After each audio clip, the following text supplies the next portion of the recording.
Resmo Polda Sulsel menangkap seorang pria lanjut usia di Kota Makassar lantaran menipu warga Palembang, Sumatera Selatan. Penangkapan pelaku dilakukan polisi di Jalan Karundrung Raya, Kecamatan Rapocini, Kota Makassar. Pria bernama Rusdi itu ditangkap usai diduga melakukan penipuan dengan janji bisa meloloskan anak korban sebagai calon siswa atau casis Bintara Polri dalam aksinya. Pelaku meminta korban mentransfer uang senilai 200 juta rupiah.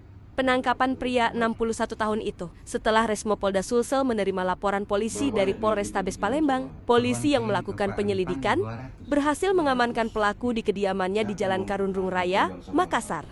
Dugaan penipuan ini berawal saat pelaku menghubungi korban yang dikenalinya dan menawarkan bantuan agar anaknya dapat diterima sebagai anggota Bintara Polri melalui jalur rekannya yang kini masih buron. Sontak korban yang terperdaya lalu dimintai uang oleh pelaku sebesar 200 juta rupiah dan dikirimkan ke rekening rekannya.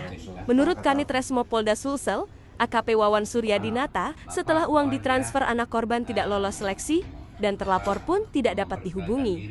Si pelaku ini menghubungi calon korban dan menjanjikan bahwa yang bersangkutan bisa untuk meluluskan korban menjadi anggota Polri.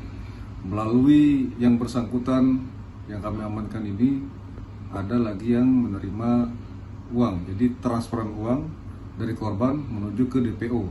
Dari DPO membagi keuntungan kepada pelaku yang diamankan. Untuk kerugian yang dialami korban adalah 200 juta rupiah.